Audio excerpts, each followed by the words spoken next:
Ayan mga bossing, tingnan nyong maigi. Oh. Ayan. Palakpakan natin mga bossing kasi meron tayong na-receive sa ating chat. May nagpadala pero hindi si Atty. Topacio. Nakalagay kasi dyan Topacio Law Office pero isa sa mga kaibigan nating vlogger ang nagpadala nito sa atin.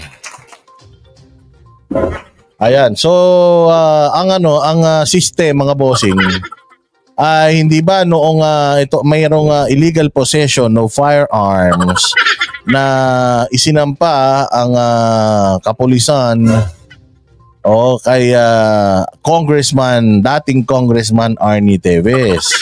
Okay, so ito pong September 28, 2023 ay natanggap na po ng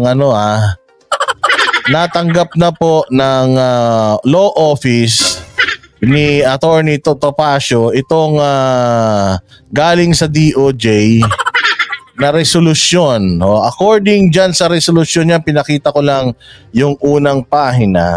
Pero ito yung pangalawang pahina mga bossing. Wait only, I will show you. Yung pangalawang pahina, yung dulong-dulo na lang yung ipakita natin dahil hindi naman tayo eksperto sa pagbabasa ng batas. Pero ito yung sinasabi dyan. Na-receive po yesterday yung resolution.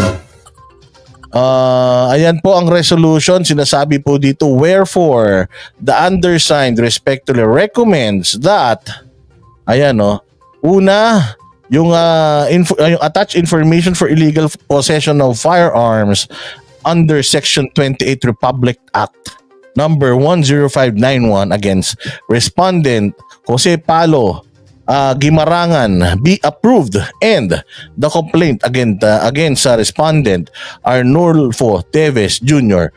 be dismissed without prejudice.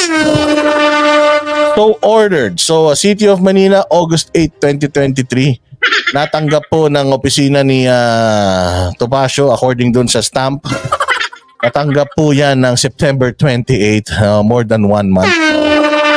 So parang that's 1.5 months bago nila natanggap. But okay lang, better late than never.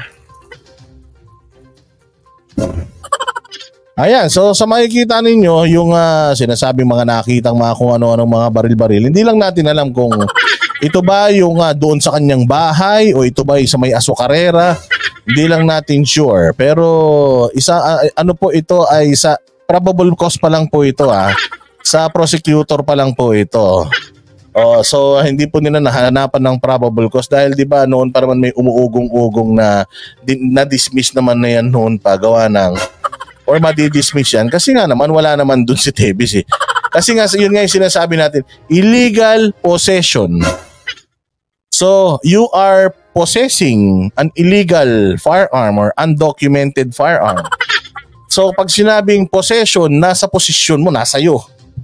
Halimbawa, nandoon ka sa bahay na yun, tapos nahuli yun dun sa loob ng bahay, therefore, sangkot ka doon. Nasa kotse mo, nasa trunk, illegal possession yan. Hawak-hawak mo, naglalakad ka sa mall, illegal possession yan. Pero kung nahuli dun sa bahay mo, tapos ikaw nasa Amerika, malabong-malabo yata talaga yan. Ayan, so dito mo malalaman na sa Pilipinas, wala pong illegal na baril. Wala pong illegal na mga baril yung terorista. So hindi ba usually, mantakin mo ang galing ng terorista sa Pilipinas yung terorista sa Pilipinas, mga bossing, legal yung mga baril niya.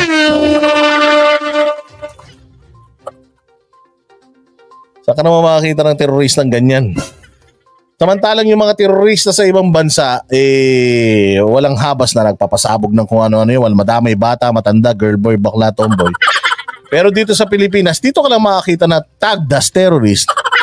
Pero dismiss yung illegal possession of firearms. So sabi nga hindi nagtutugma, hindi yata nagtutugma yung mga bagay-bagay ngayon. Pero hindi, pero ito lang nagpapakita na somewhat may pag-asa pa tayo sa DOJ. O kasi bagamat ito ay under ng pamumuno, yung mga nag-deliberate diyan, yung mga prosecutors na humawak ng reklamo na yan ay under ni DOJ Secretary Remulla, na-dismiss ba? Magaling.